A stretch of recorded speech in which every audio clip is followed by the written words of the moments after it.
Eh, bueno, continuamos con Red Global News, haciendo un alto un poco a las labores directas y queremos también un poco enfocar el tema del mensaje presidencial. ¿Cómo estamos, Percy?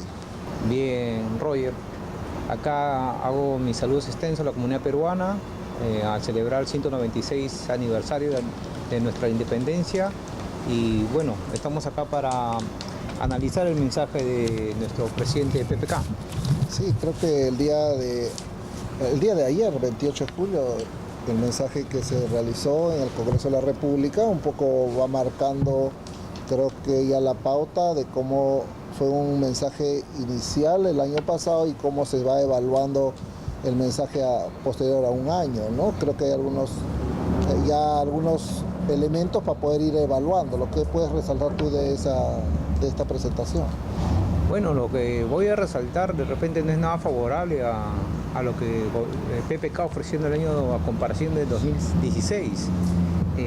Vamos a ver, digamos, caso del tema de la corrupción, que él ha indicado que la economía se ha retraído por estos casos de la corrupción, por el tema también de los fenómenos de la naturaleza, el fenómeno del Niño, ¿no? Y también sobre las inversiones que han crecido, tiene un leve crecimiento y que quiere incentivarlo, pero no dice cómo va a incentivar una economía, solamente creo que está apostando por la inversión pública y privada, ¿no? De compañías internacionales, y no se está enfocando en desarrollar verdaderamente la industria peruana, ¿no? No está generando oportunidades a los empresarios peruanos, a los microempresarios peruanos, que vamos a empezar a analizar. Sí. Creo que también el tema de lo que es los sueldos ha quedado en el olvido. Algo importante que también tuvo que mencionar y se ha olvidado es la educación, el desarrollo paralelo de la educación, sobre qué es el desarrollo de la ciencia con la tecnología. Está dejando un espacio estrechamente abandonado hacia la comunidad científica peruana, en la que puede crear oportunidades, como en otros países han abierto espacios a una nueva economía de mercado, con una población económicamente activa, que necesitamos 300.000 puestos de trabajo anuales, no lo estamos cubriendo. Entonces, bueno, vamos a empezar el análisis. Sí, creo que ahí vamos un poco desmenuzando estos temas. El año pasado creo que se habló sobre tres ejes centrales de trabajar: el tema del destrabe de los proyectos grandes, uno; dos, el tema de cómo pretendemos nosotros trabajar el tema, o se pretende trabajar el tema en lo que es materia económica, del fomento del apoyo a la micro y pequeña empresa también, en paralelo al destrabe de los grandes proyectos. Pareciera que el año pasado pudiera haber sido un mensaje todavía un poco un mensaje soñador, ¿no? Porque ya venía amarrado, creo, con un presupuesto general de la República para el siguiente año, y creo que se pidió una serie de medidas o facultades extraordinarias. Entonces, estas facultades extraordinarias han marcado un poco cómo este gobierno, en función de esas facilidades de medidas extraordinarias, podía ido dinamizando la economía, ¿no? Pero creo que el mensaje lo que se basa en dos cuestiones centrales. El tema, dice, del abajato, creo un poco limita, ha desalentado, desacelerado los proyectos nuevos de inversión, uno; y dos, el tema pues de los fenómenos del Niño, ¿no? Que ha traído también un poco, dice, una retracción, una contracción económica. Exacto, seguro. En esos dos temas fundamentales. Pero creo que esta gestión tiene como un inicio en escándalo, ¿no?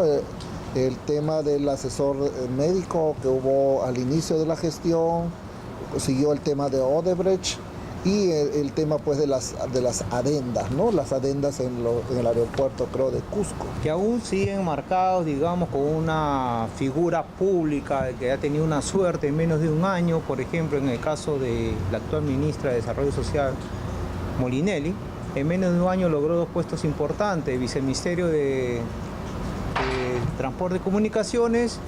Posteriormente, después de unos meses posteriores, agarró el Ministerio de Vivienda y Construcción, y hoy día pues premiada su lealtad, firme lealtad por si acaso, hacia su presidente, tiene el premio de ser ministro. Pero eso empaña un poco lo que quiere hacer la figura pública de poder luchar contra la corrupción. O sea, la corrupción no se lucha con speech, ¿no? Con diálogo, con palabras bonitas. Hay que ser concretos, ¿no? Entonces, para estos puntos concretos vamos a empezar a conversar, digamos, y a decir, la corrupción es un problema a nivel mundial, pero ¿qué hacen los países? Por ejemplo, en el Perú, según la cifra de INEI, tenemos, digamos, un índice que el PBI de la corrupción es el 2%, ¿ok? Pero no hay leyes que verdaderamente frenen, digamos, a los actores de los escenarios dentro de diversos que se hacen actos de corrupción. ¿Por qué? Porque es benigno, la ley es benigna. Si vamos a los artículos 393 del Código Procesal Penal, ¿no? Vamos a tener, digamos, penas que fluctúan para una corrupción pasiva de un propio funcionario, no menor de 3 ni mayor de 6. Por lo general, ¿qué le hacen? Vaya a su casa. El tema de la libertad condicional, ¿no? Exacto. O sea, ¿no? La corrupción pasiva impropia, dice, ¿no? El funcionario servidor que solicita adopta un donativo, un donativo para mi apoyo, por darte esta dádiva. Dice, una pena no menor de 2 años ni mayor de 4 años. O sea, es pasible a su casa. Es pasible a que hagan estos hechos de una forma tan legalmente apoyada por el sistema de gobierno, ¿no? Después dice la aceptación de un magistrado, o sea, también de los magistrados, de los jueces, de los tribunales constitucionales, de los jueces de la Corte Suprema. Dice pena no mayor de 6, no menor de 6 ni de 15 años, más inhabilitación. Pero verdaderamente hemos visto a un juez sentenciado o de repente en un hecho, digamos, público, destituido en un hecho público. No, son actos de corrupción, de algún permisibles que de repente el afectado denuncia y llama a la policía anticorrupción y dice que me está, ¿cómo se llama?, cobrando una coima y lo atrapan. Pero el sistema en sí no está funcionando, el sistema judicial internamente con la ONMA, la policía de control interno, de la fiscalía no están haciendo esa labor. Y a nivel institucional no tenemos cuántos funcionarios públicos han sido castigados y deshabilitados, digamos, en la función pública. Yo creo que este tema va un poco, lo has enumerado por los articulados, pero va desde un punto de vista más que todo estructural, ¿no? O sea, las leyes están hechas lo más ambiguamente posible para poder, lógicamente, favorecer o interpretarse dependiendo del ángulo con quien lo mire, ¿no? Exacto. Y aparte de que pudiera establecerse la forma en la cual se imparte justicia, bueno, la justicia es bastante benévola, ¿no? Y acá lo vemos ver, pues ¿no? Realmente los articulados. Creo que ayer en el mensaje también un poco se habla de que debe modificarse o debe replantearse el tema de los códigos, ¿no? Porque están bastante benévolos, creo, por este lado, y pareciera que no existe la intencionalidad también por el lado del Congreso de establecer un poco leyes que endurezcan estos términos de las condenas por delinquir, ¿no? Exacto. Por ejemplo, en el tráfico de influencia dice: el que invoque influencias reales o simuladas no recibe pena ni menor de 2 ni de 4. ¿Qué estoy haciendo? Oye, haz lo que quieras, no te preocupes, no te vas a ir preso, vas a tu casa. Enriquecimiento ilícito. Dice, no menor de 5 ni mayor de 10. Señores, no menor de 5 ni mayor de 10. Una persona que es funcionario tiene el poder de decisión, de otorgar, de beneficiarse, llevarse millones de dólares o de soles. 5 años, está en su casa a los 2 años y medio disfrutando de todo ese dinero. Al margen de todo esto, y vemos cómo el sistema, digamos, del Código Procesal Penal y las leyes del Perú están hechos para jugar a la trampa. Así es. Con los funcionarios mafiosos y corruptos que están aún en el poder, y se encuentra también dentro de los 50.000 funcionarios que dice que el expresidente contrató, hoy día también actualmente se encuentran en el sistema de PPK. Y no todos sus funcionarios de PPK son limpios, impuros. Claro, no son un poco santos. el gabinete de lujo, ¿no? Pero un poco este gabinete que lo tipifica como muy tecnócrata, pero creo que hay variables en las cuales también se tiene que son variables que no se visibilizan, pero que hay que medirlas, ¿no? Porque tiene un impacto directo entre lo técnico y lo real, ¿no? Pero yendo ya a la materia, también me parece interesante este tema de corrupción, que cómo se debe sancionar. Vamos al tema también económico. El día de ayer habla sobre el incentivo a las pequeñas y microempresas, ¿no? Y esto busca el estímulo a través de la recaudación tributaria. O sea, se han dado medidas en las cuales busca un poco estimular la micro y pequeña empresa para que se integre al mercado, ¿no? Tributando, ¿no? Y porque tenemos un espectro muy amplio de la informalidad.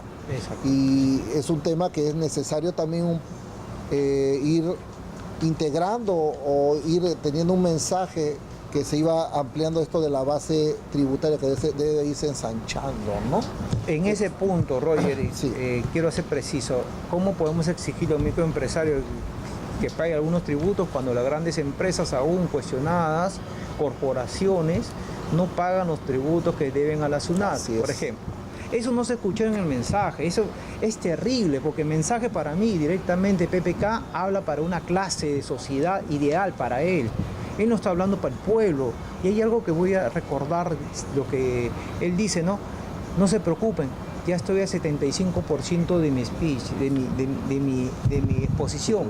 Él está hablando a esa clase política que está manchada de corrupción, de mafia, de favores oscuros, de maniobras oscuras, terroríficas, digamos, para un sector del pueblo. En el PPK se olvidó que está hablando para el pueblo peruano. Así es, porque habla ahí el tema en materia económica, que tenemos una serie de proyectos mineros. Exacto. Los grandes proyectos mineros de 10.000 millones, habla el tema del PBI, cómo va a impulsarse, pero no habla un poco del común, ¿no? Hacia afuera, ¿no? O sea, el mercado abierto que se tiene, y seguimos, creo, se sigue en todo caso teniendo el problema de la dependencia de una economía netamente extractiva minera.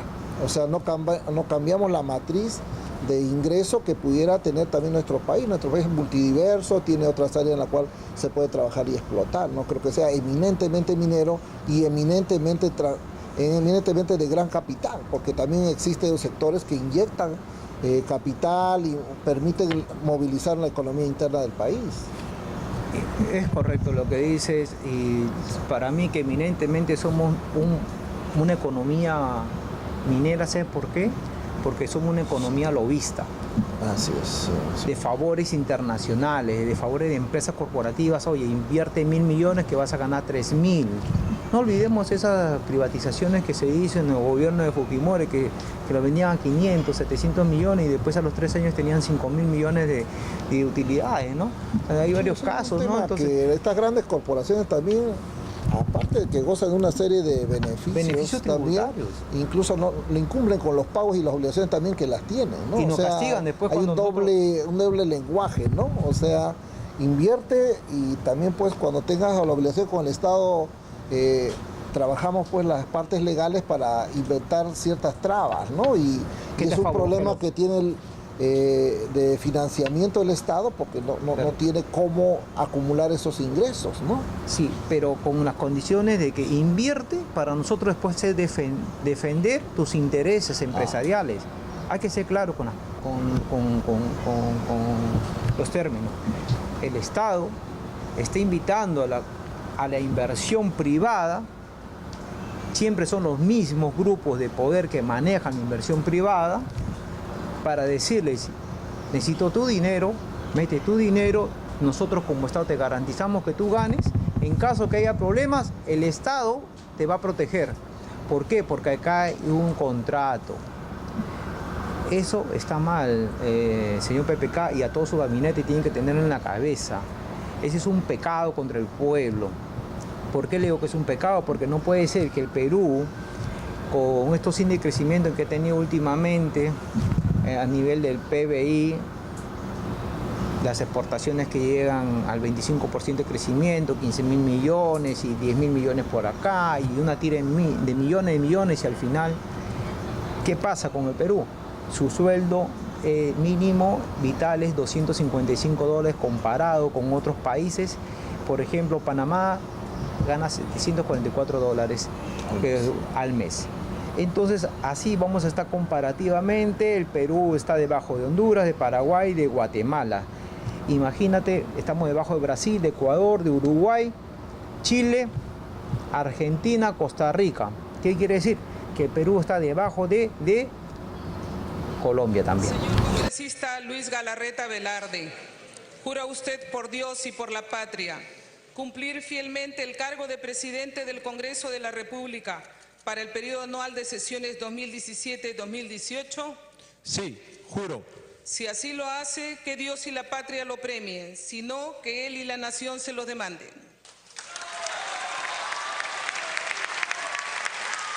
De esta manera, el congresista Luis Galarreta tomó la posta en la dirección del primer poder del Estado.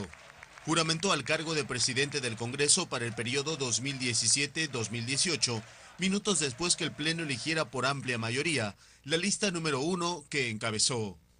En consecuencia, han sido elegidos miembros de la mesa directiva para el periodo anual de sesiones 2017-2018, el señor Luis Fernando Galarreta Velarde como presidente.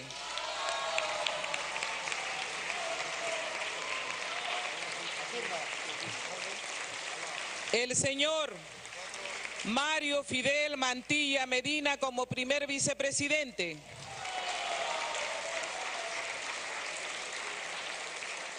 El señor Richard Fran Acuña Núñez como segundo vicepresidente. El señor Mauricio Mulder Bedoya como tercer vicepresidente.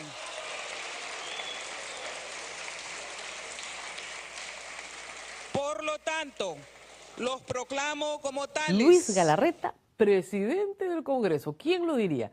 Es la noticia que ayer se supo a esta hora, un poquito más tarde que el programa en la mañana, y que ha generado tanta conversación y debate en el Perú. Luis Galarreta, un hombre que pasó por muchos partidos y que ha sido ungido, no puedo decir elegido, por Keiko Fujimori para que presida el Congreso de la República. No digo elegido porque no hay una elección interna dentro del fujimorismo, no hay 2 listas o 3 listas que disputan quién será el presidente del Congreso. No. Cecilia Chacón era la ungida hasta el domingo en la noche.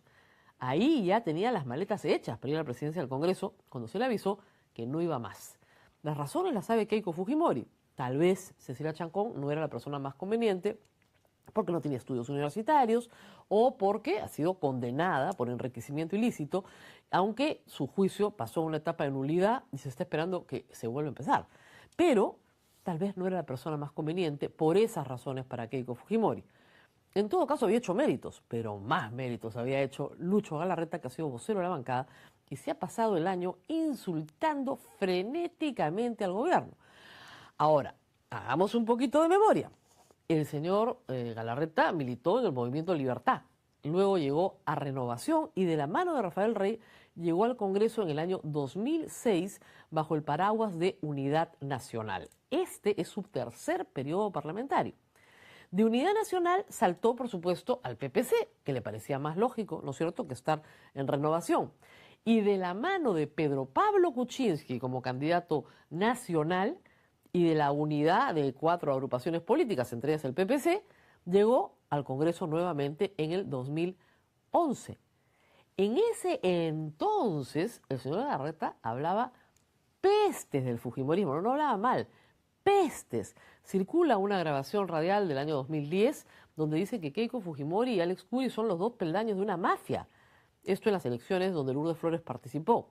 Y en el 2011 sostuvo una entrevista conmigo, o sea, no me lo van a contar porque yo estuve ahí, donde me dijo que el fujimorismo era lo más nefasto que le había pasado a la institucionalidad en el Perú. Luego ha dicho hace poco que nunca ha criticado al fujimorismo. Es falso. Están ahí sus declaraciones. Lo criticó abiertamente. ¿Qué pasó para que este hombre de modales tan correctos, de formas tan, ¿no es cierto?, digamos, democráticas, se convirtiera en un vocero desaforado, muchas veces ganándole a Lourdes Alcorta y a Héctor Becerril. Bueno, la historia la cuentan varios, entre ellos Convoca PE en una investigación. El señor Galarreta estuvo en la misma comisión que Óscar Ramírez, luego financista y secretario general del Fujimorismo, que no postuló, su hermano ha entrado al Congreso, y durante ese tiempo, en el año 2012, compartieron asientos en la Comisión de Economía. Ellos juntos, PPC y Fujimorismo, impidieron ampliarle facultades a la Unidad de Inteligencia Financiera para levantar rápidamente el secreto bancario. Eso fue el 2012. Ese mismo año, el señor Galarreta adquirió un departamento que le vendió el señor Ramírez por 251.000 soles, una cifra bastante económica, la verdad. Un departamento que estaba en construcción, de los cuales no pagó bancarizadamente una parte, alegando que se lo entregó en efectivo al señor Ramírez. Bastante extraño el cuento, la verdad. Pero ahí quedó. El 2015 el señor Galarreta renuncia formalmente al PPC y el 2016 aparece en la lista de Keiko Fujimori. Muy bien, cualquiera diría que mantendría, ¿no es cierto?, las mismas ideas y los mismos modales. No, se convirtió en otra persona. ¿Qué le pasó este último año al señor Galarreta? Nadie lo sabe. Él no era así. Les puedo dar el testimonio que él era un hombre ponderado, calmado. Ha dicho cosas como que la prueba PISA es un psicosocial. Ha dicho que Fernando Zavala es un montesinito. Así, claramente un montesinito. Y fíjense lo que dijo claramente, acá, quote, me lo ha dicho gente de adentro, porque para su mala suerte, desde el gobierno de Humala al de Kuczynski, nosotros tenemos gente adentro que nos informa de todo. Una cosa enloquecida. Él acusaba a Fernando Zavala de ser un montesinito porque tenía gente a la que paga con plata de todos los peruanos para mover las redes. Por el amor de Dios, todos los que estamos en redes sabemos que quienes hacen eso son los fujimoristas y los apristas, pero en fin. Tu análisis, Roger, sobre Luis Galarreta. Bueno, creo que es confirmar solamente sigue la misma estructura de Congreso. No se avisora tampoco nuevamente proyectos nuevos que incentivan un poco el despegue, ¿no?, en su integridad como país. Creo que sí esta confrontación, ¿no?, y creo que no es nada saludable para nuestro país como peruanos propiamente, ¿no? Seguro, pero más que todo sobre un proyecto de desarrollo. Estamos viendo cómo estos pseudos políticos de esta clase siniestra de la corrupción política pasada y presente está llegando al poder, a instancias de poder, en manejar ya, digamos, instituciones, digamos, que por ejemplo en el Poder Legislativo. Galarreta no es un brillante, por si acaso, de repente es un brillante en la oscuridad, ¿no? Pero de todas maneras, este señor tiene que cambiar de actitud, tiene que pensar más en el país y menos en sus intereses personales, que a la fecha le han resultado positivos, pero verdaderamente y desgraciadamente al Perú le está trayendo mucho perjuicio económico, social, y hay mucha confrontación en la cual no estamos desarrollando ningún peruano de a pie. Ellos sí se están beneficiando con unos sueldos. Ya.